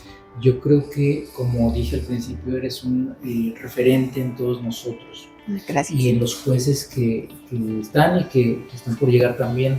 Sí, entregaste una vida completa al Poder Judicial como institución y entregaste una vida completa a las personas que iban a querer resolver su problema contigo. Hiciste justicia en cientos y cientos de casos, atendiste cientos de víctimas, cientos de imputados, de acusados, y las familias, lo que repercute en las familias de una y de la otra parte, el saber que se hizo justicia, el saber que en segunda instancia te confirmaron, el saber que en el amparo no se concedió. Eso es una trayectoria de vida de la que tienes que estar orgullosa. Ay, gracias. Nosotros te agradecemos como Poder Judicial por todo el servicio que has prestado. Guanajuato, desde luego, te está agradecido porque lo has hecho muy bien. Creo que es un cambio de enfoque en tu vida, es decir, dedicarse ya a hacer otras cosas que probablemente traías en la mente. Claro. Y que porque te gustaba tanto la función no lo hacías, no te jubilabas. El detonante tal vez fue la reforma. Exacto. Pero sigues con tu vida y sigues feliz, nosotros te vemos muy bien. Así es. Estás con tu familia, está el licenciado Memo, siguen juntos, o sea, eso es bonito, o sea, también eso es ejemplar, o sea, que sean una pareja unida. Y entonces esto nos lleva a otro tema, el aspecto familiar. ¿Cómo es la familia de una jueza? En tu caso es algo especial porque tu esposo es también juez. Sí, fuimos los dos jueces de oralidad penal. Son jueces retirados ahora, sí. Siguen siendo jueces retirados. Pero llevaron toda una vida formando a sus hijos, yo creo que hasta bajo esa línea, bajo esa mística de decir la verdad, de siempre ser correctos, de hacer justicia, de ayudar a la gente, de dar un servicio a la comunidad. ¿Cómo fue en tu caso esa relación con tus hijos y con la familia, por ejemplo, tus papás, tus hermanos o tus cuñados, cuñadas Sí. De la familia del licenciado Memo. Pues bueno, la verdad en ese sentido no lo puedo negar y vuelvo al tema de los retos que enfrentamos las mujeres para poder hacer una carrera profesional. Hubo muchos sacrificios que tuvieron que padecer mis muchachos, pues, y es algo que hemos platicado recientemente, que ellos ya son adultos y afortunadamente pues hemos contado con su comprensión. Esto les obró en favor, en contra, porque pues no estábamos al 100% con ellos, aunque cuando regresamos de trabajar siempre procurábamos atenderlos lo mejor posible. Y afortunadamente en nuestra familia lo que procuramos pues Memo y yo fue repartirnos 50-50 la carga. No era cuestión así de te voy a ayudar a que los niños hagan esto, no, era repartirnos 50-50 la carga de pues tener una familia. ¿Quién es su esposo? El licenciado Guillermo Briviesca Rangel, mi esposo. Ese fue así como nos organizamos, es decir, que mientras yo me ocupaba de algunas cosas, me olvidaba de aquellas en las que él tomaba el mando de hacerlas y pues de esa manera pues te descargas emocionalmente y de esas situaciones. Y así es como pudimos pues educar a nuestros hijos, atenderlos en los sentidos que es necesario atender a un muchacho. Ellos, desde luego, toda la vida nos estuvieron escuchando hablar de que, pues, de autos de vinculación a proceso y autos de formar prisión, sentencias, secuestros, etcétera, porque platicábamos y intercambiábamos puntos de vista con respecto a cuestiones de índole técnico. Yo soy muy dada a... Me gusta mucho estudiar, me gusta mucho leer mi Memo es muy bueno, tiene una intuición jurídica muy desarrollada, un sentido común muy importante, y entonces pues conjugábamos las dos cosas y empezábamos pues al final de cuentas a sacar conclusiones entre los dos. Y aún y cuando estábamos fuera del horario de trabajo, pero nos seguía apasionando hablar del tema, ¿no? No puedo en ese sentido negarlo. Y pues bueno, hasta tener discusiones en el buen sentido de la palabra de los temas jurídicos que nos gustaban pues muchísimo, nos siguen gustando. Entonces pues en ese ambiente se criaron mis hijos y paradójicamente ninguno quiso ser abogado porque decían, no, ya tenemos suficiente con escucharlos a ustedes dos para también desarrollarnos en la misma disciplina, no, pues optaron por otras cuestiones completamente diferentes, aun y cuando yo estuve tratando pues de conducirlos a esos temas, esas áreas que a nosotros nos gustan, sí, pero a nosotros no, y optaron por otras carreras que no tienen nada que ver con el mundo del derecho. Y está bien, eso quiere decir que son o formamos personas que pueden tomar sus propias decisiones, que al final de cuentas me parece que esa es la labor de los padres, personas independientes, personas que puedan valerse por sí mismas y que puedan ser de provecho para la sociedad. Eso fue lo que tratamos de hacer y pues bendito sea Dios, hasta este momento nos ha ido bastante bien con ellos, ya están cosechando sus primeros éxitos profesionales y sobre todo pues el éxito que implica valerte por ti mismo, salir de tu casa y empezar a hacer tu vida como tú quieras construirla, ¿no? Ese es el gran logro que hemos tenido, creo que de los más grandes logros, independientemente de los profesionales que podemos hablar aquí, pero el tener una familia como la nuestra, pues sí es lo más importante, Pero qué bonito el que ustedes dos, siendo abogados, siendo jueces penales, se identificaban y se entendían, sabían de qué iba esto, ¿verdad? Y los sacrificios que implicaba y los tiempos que a veces no había para la familia. Pero qué complejo es, por ejemplo, cuando uno de la pareja es juez o es abogado y el otro no. Supongo. Entonces es difícil que ese otro entienda bien a bien cuál es el trabajo y llegue inclusive a admirar al juez o llegue a admirar a la jueza, al abogado, o saber, por ejemplo, qué es lo que hace, cómo son las salas de audiencias, ir a una sala de audiencias para ver cómo resuelve su pareja o su marido y los hijos también. Pero en el caso de ustedes fue algo muy bonito porque pues se entendían. Sí, así es, estábamos sabidos a qué nos estábamos dedicando cada uno y los retos que que implica el ejercicio de la función. Entonces, pues perfectamente comprendíamos cuando no se podía atender alguna cuestión de índole personal o familiar porque pues estabas de turno o tenías audiencias. O tenías que estudiar para los exámenes de oposición. En lo particular, aparte del examen de oposición con el que accedí al puesto de juez de partido, también concursé en varias ocasiones para la magistratura y en todas quedé en terna. Al final de cuentas, pues bueno, otros fueron las personas elegidas, pero pues bueno, te queda todo el bagaje de conocimiento y experiencia que llegas a obtener de todas esas experiencias, que es la participación en la carrera judicial, que eso es otra de las importantes vertientes pues del ejercicio profesional y sobre todo de las oportunidades que me dio el Poder Judicial y por las que estoy eternamente agradecida que pude participar en la carrera judicial, lo que implica poner en juego tus conocimientos y tus habilidades, no tu popularidad. Eso para mí era de suma importancia en el ejercicio profesional. Eso fue lo que guió y era mi horizonte, pues, en lo que me guiaba, mi norte, pues, en la carrera judicial. Definitivamente ya cuando decidí concluir mi carrera, por todas estas cuestiones que les digo,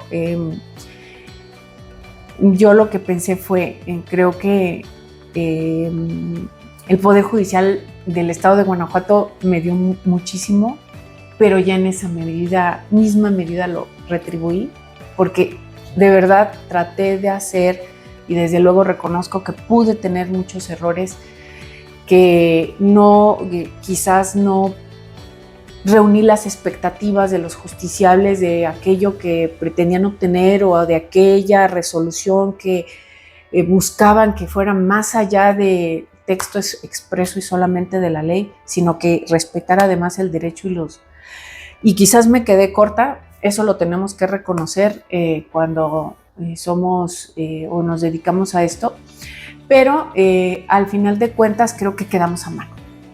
Así como me dio oportunidad el Poder Judicial de desarrollarme, así también le retribuí, claro. Y ya era momento pues de concluir el ciclo.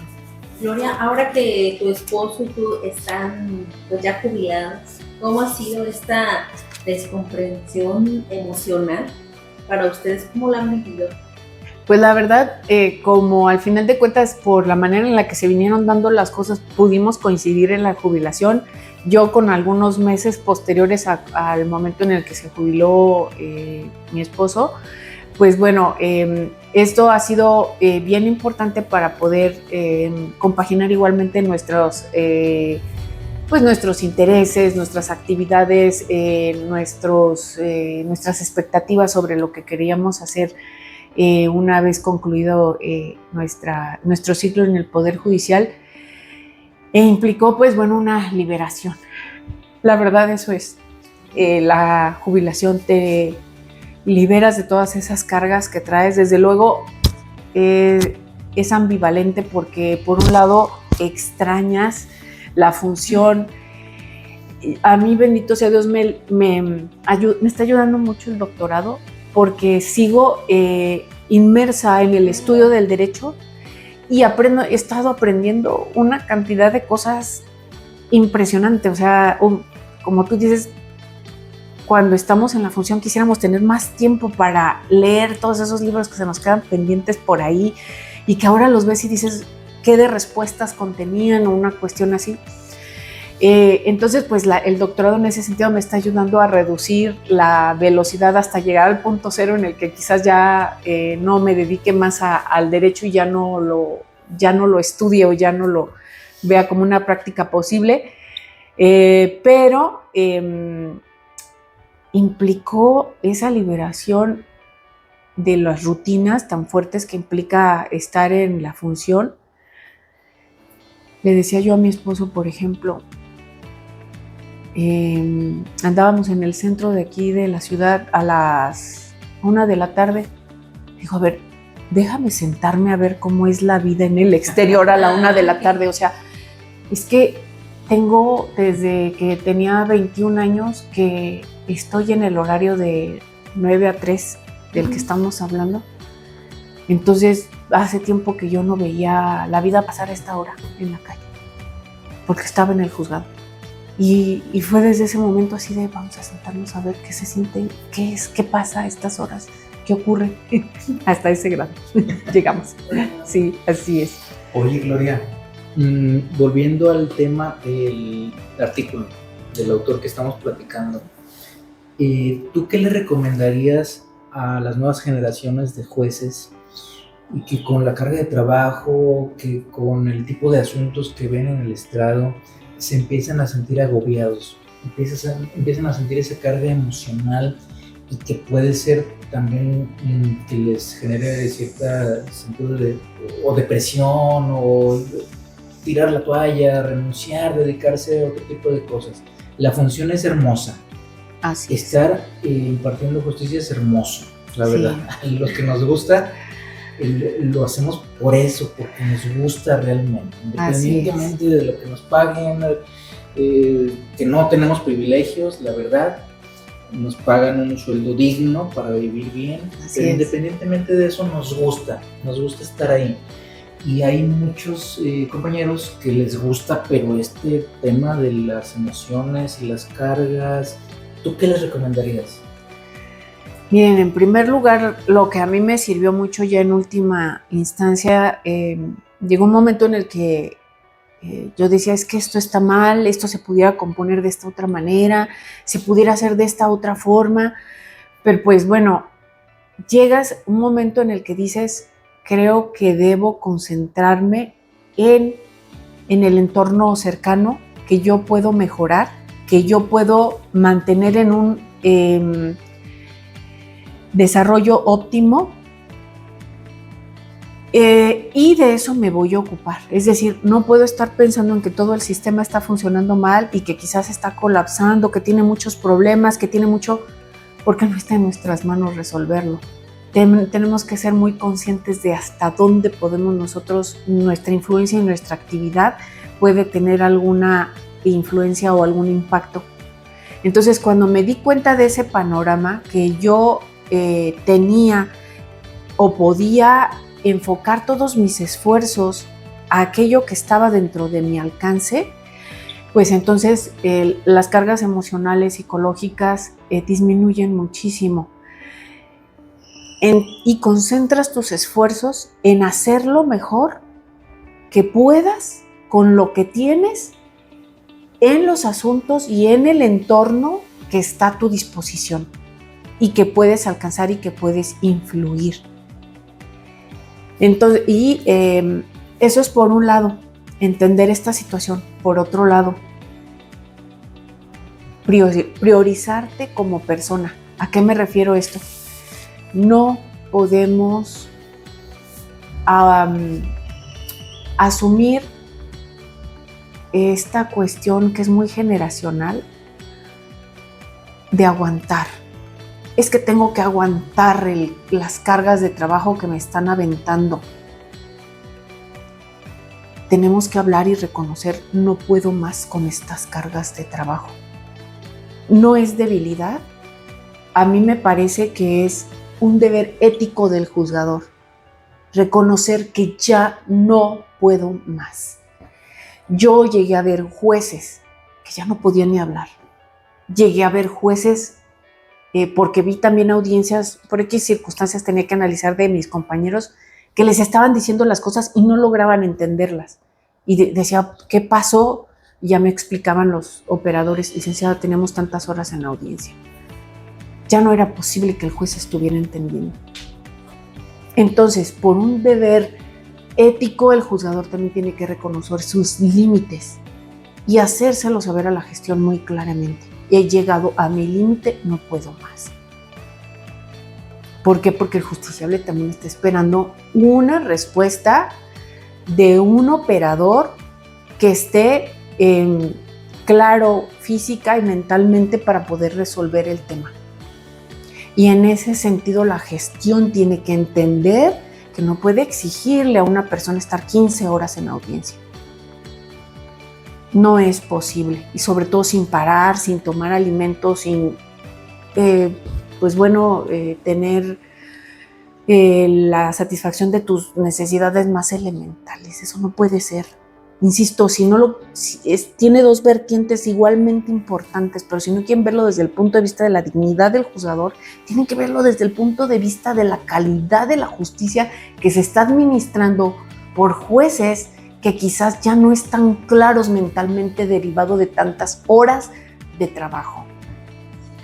Y es algo que tienen que entender, y ojalá que lo lográramos que lo entendieran, pues las personas que tienen las decisiones de cómo funciona el sistema, tal como está funcionando de manera global, que tienen las decisiones claves para poderlas implementar. ¿Quieren justicia de calidad?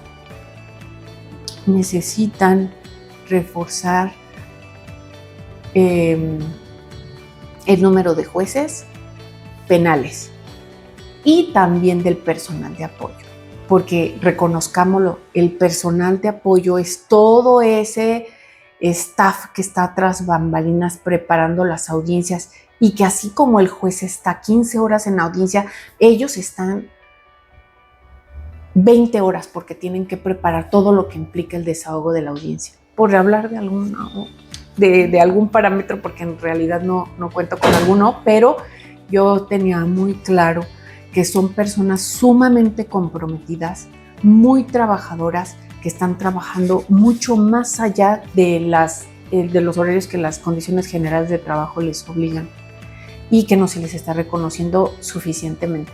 Entonces, en la medida en la que se reconozcan todos esos temas humanos que tienen estas dos vertientes, dignidad y calidad en la impartición de justicia, las cosas tienen que mejorar.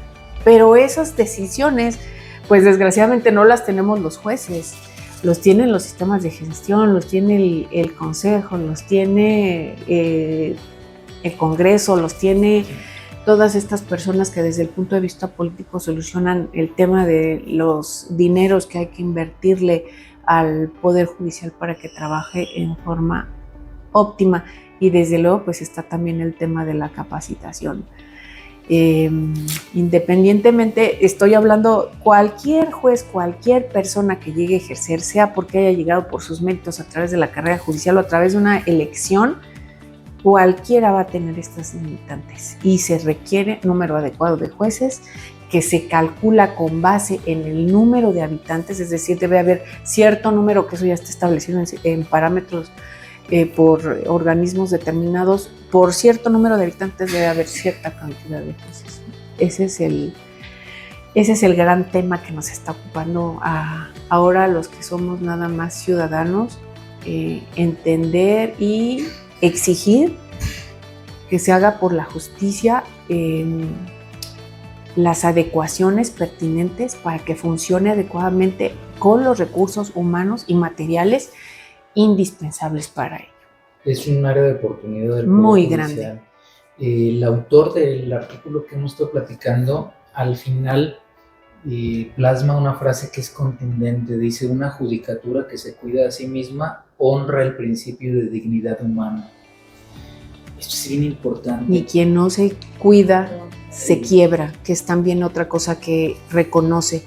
Estamos quebrando la justicia porque no se tiene el número adecuado de jueces, el número adecuado de personal de apoyo, el pago de los salarios que se les deben pues a personas que tienen esas cargas tan importantes. Al personal de apoyo pues me estoy refiriendo, sí. Operadores de sala, operadores de causa, notificadores, jefes de causa y gestión, que sabemos que se permanecen larguísimos horarios. Sí. en el juzgado preparando las audiencias, dándonos ese apoyo a los juzgadores. Entonces, pues sí, resulta bien importante que entendamos este tema y que es uno de los grandes temas que se tienen que resolver para poder acceder a justicia de calidad. Así es. Angie lo sabe, en la Asociación de Jueces, una de nuestras misiones es que se mejore el Poder Judicial, hasta donde lleguemos, ¿verdad? Sí. Pero que mejore el tiempo que estamos aquí y que estamos en esta asociación, que mejore, hacer propuestas. En el tema de lo emocional, de que afecta a las emociones del juez, del tipo de audiencias, de que debe tener atención psicológica, emocional, ¿tú qué propondrías concretamente para que el Poder Judicial de Guanajuato en ese sentido mejore? Hablabas de los jueces familiares a quienes sí se les da contención. Parece ser apoyo. Que ya se les está dando apoyo desde hace algún tiempo. Lo mismo tendría que estarse haciendo con los jueces penales. Se tendría además que establecer, con base en análisis desde luego muy concienzudos, en los que interdisciplinarios, porque ya sabemos que en el derecho no se puede dictar todo, sino también desde el punto de vista de la medicina, la psicología, etcétera, cuál es el número, la cantidad óptima de horas que puede una persona estar llevando a cabo el desempeño de una labor como los de los jueces de oralidad. Entendiendo que serían el número de horas adecuado para que brinden ese servicio de calidad, que tenga la claridad mental el juzgador de estar concentrado y poniendo atención y resolviendo lo menos expuesto a errores. Creo que deberían de establecer un parámetro del número de horas, como le hacen con los médicos. No puedes estar más de tantas horas en la audiencia en forma continua. Tienen que establecer límites. Insisto, esto no solamente por el juzgador, por garantizárselo al justiciable, que vas a tener un juez que te está escuchando adecuadamente, que no está rendido de cansancio para poderte resolver tu problema. Entonces, eso tienen también que hacer, o sea, hacer este análisis interdisciplinario para establecer límites de horarios en los que el juez debe o puede atender máximo. Por otro lado, pues también implica poner atención, que sé que lo han estado haciendo muy bien el Poder Judicial, como en un momento dado lo señaló en una charla Daniel López, sí. Que tenemos atención médica in situ en los juzgados, están al pendiente de la salud del juez y también del personal de apoyo de los dispensarios médicos, que se les otorga pues apoyo. Pero además de lo reactivo, para atender lo que pueda ir surgiendo, pues también está lo preventivo. Estar, pues desde luego, priorizando la atención a la persona, a las personas que estén o tengan los horarios adecuados para descansar, para poder hacer ejercicio, para poderse alimentar bien.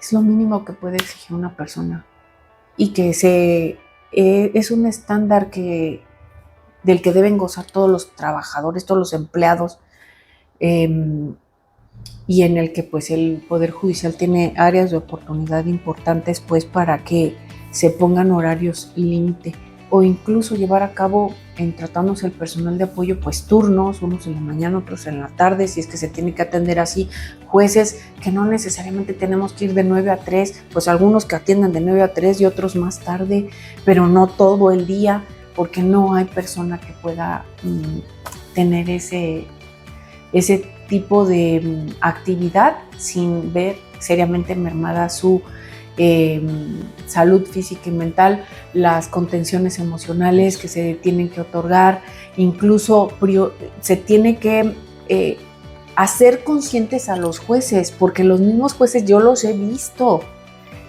como tú, como compañeros de trabajo que tuve, es que tenemos que aguantar, y cuando les dices tienes que priorizar tu salud, tú ya no estás en condiciones, tienes tantas horas sin dormir, hiciste esto, hiciste lo otro, estuviste haciendo esto, que también ellos entiendan que es posible decir, ya no puedo más con esto, necesito que me releven, y no es no disminuye en nada a la persona reconocer que tenemos límites.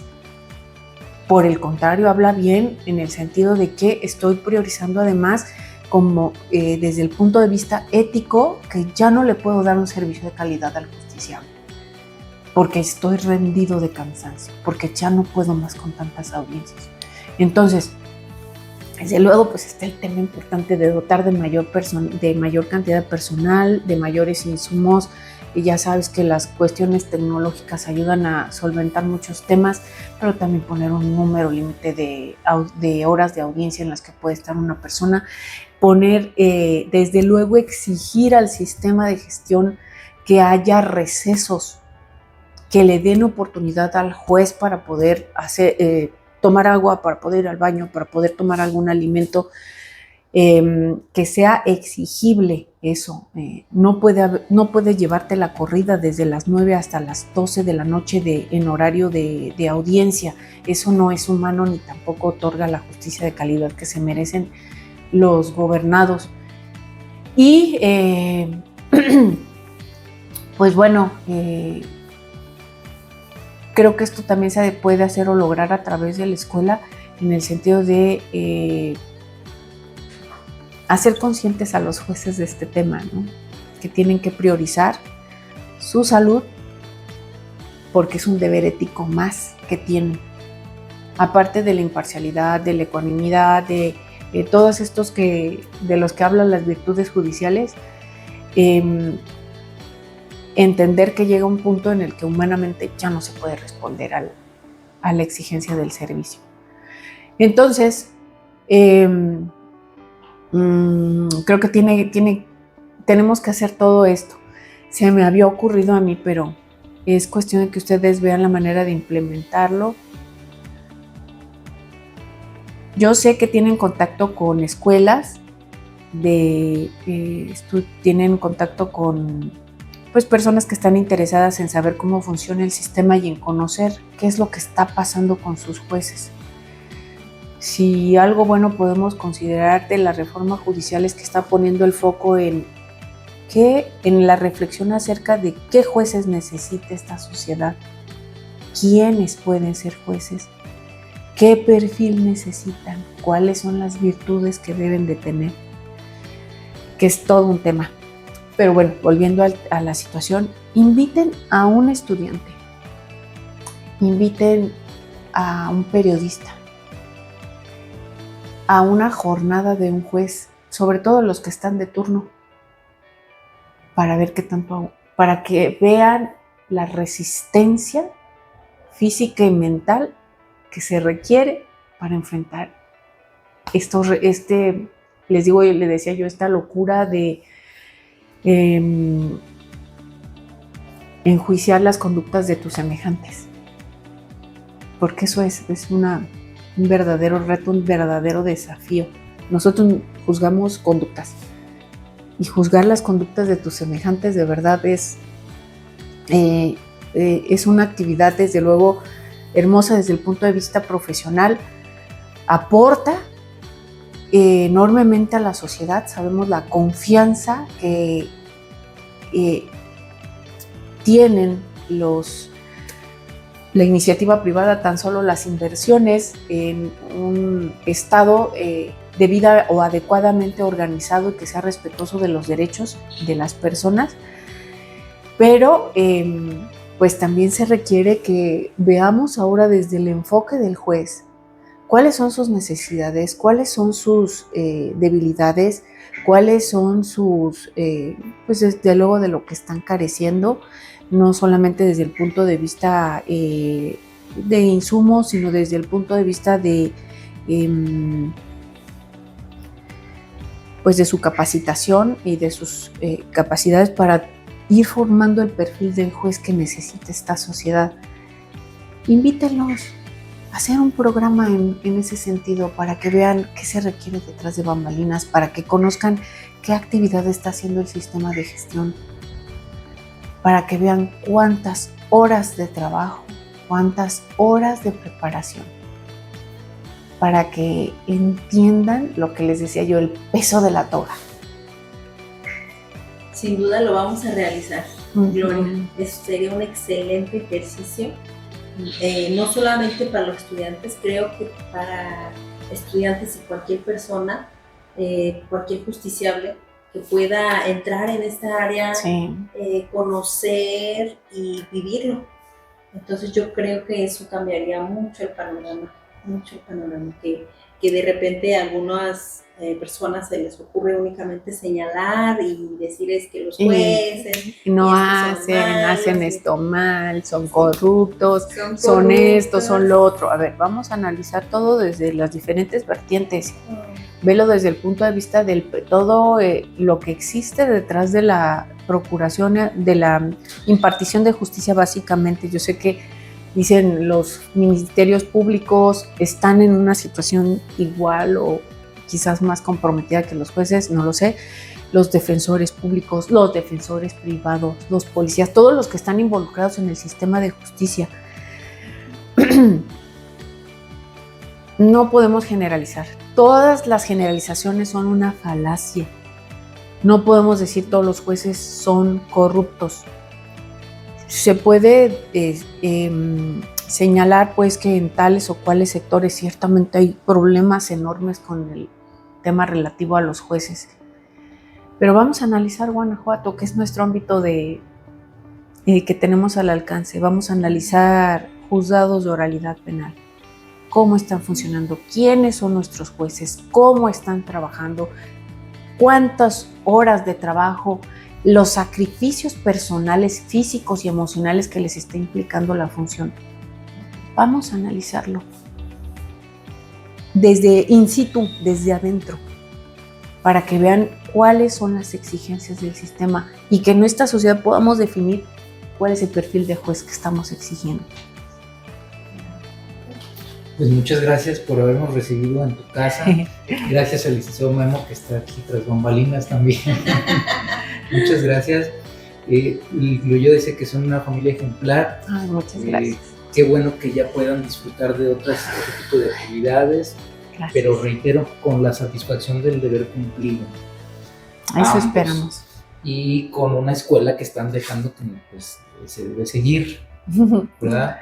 Es un tema apasionante, nos podríamos pasar aquí mucho tiempo más, porque nos gusta mucho. Muchas gracias, Gloria.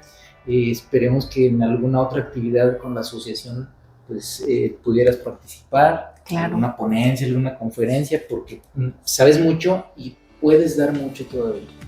Entonces, tienes las puertas abiertas de la asociación. Gracias. En Justicia y Dignidad para los Impartidores de Justicia siempre estaríamos dispuestos a pues, incluir a los compañeros. Sigue siendo parte del Poder Judicial, así como el licenciado Memo. Están ahora en otras actividades, pero somos el mismo equipo, ¿verdad? Muchas gracias. Etapas, pero el mismo equipo. Muchas gracias, Gloria, de verdad. Ha sido una tarde memorable. La verdad es que tus reflexiones, tu experiencia me hace pensar muchas cosas, me motiva. Y yo creo que también nos aclara mucho a la gente que nos sigue, que va a ver esta entrevista, pues aclara muchos puntos, ¿no? Muchos por ahí a veces prejuicios que tenemos. Entonces, de verdad, muchas gracias por esta apertura. También muchas gracias, licenciado Memo, de verdad, muchas gracias. No sé si quieras hacer un cierre, pues, por favor. Aparte de todas las palabras, agradecerles las palabras bonitas que me están diciendo, no saben, me les quedo en el corazón. Para nosotros es muy importante el reconocimiento que ustedes nos hacen, pero tampoco quiero pasar por alto una situación. Están ustedes dedicando su sábado, que debería de ser para su familia, para hacer esta actividad tan importante. La trascendencia, pues, de visibilizar la actividad que hacen los impartidores de justicia es muy loable. Les comentaba yo que cuando yo inicié de juez, nuestra forma de pensar era: el juez habla por sus resoluciones, el juez establece en sus resoluciones que tanto nos preparamos para redactar, cuál es el punto de vista y de qué manera está valorando las pruebas, de qué manera está aplicando el derecho, de qué manera está ponderando los derechos en conflicto, etc. Pero estas cuestiones han cambiado bastante a últimas fechas y eso implica abrirnos a la sociedad y hablarles con claridad de lo que está sucediendo para que también lo consideren y para que también vean que hay otros puntos de vista que tienen que considerar, otros puntos de vista que se tienen que tomar en cuenta antes de decidir el punto importante que es qué tipo de justicia quieren, qué perfil de juez es el que exige la sociedad actual.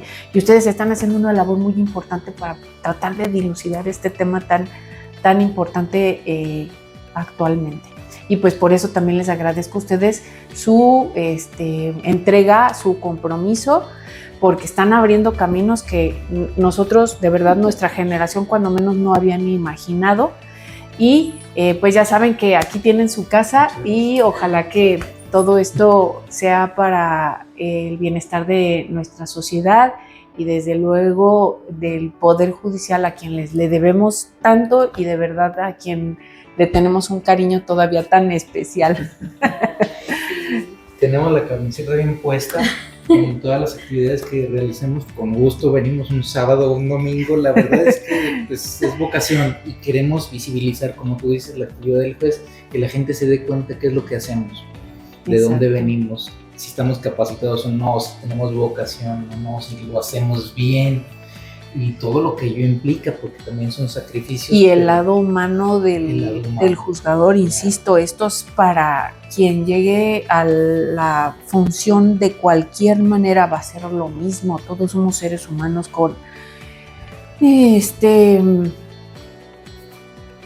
pues con cualidades y con defectos, pero que en la medida en la que busquemos paliar esos defectos con capacitación, con preparación, es cuando creo yo que nos aproximamos más a ese perfil de juez que requerimos.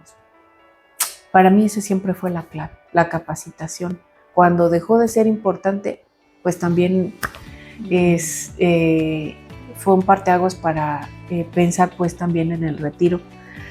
Y pues bueno, ojalá que se entienda pues la importancia, no por mi persona, sino entiendo que también hay otros juzgadores bien valiosos, con años y años de experiencia, con horas y horas de estudio, pues que se están retirando. Años de experiencia que se está perdiendo por estas cuestiones pues que ya hemos estado comentando.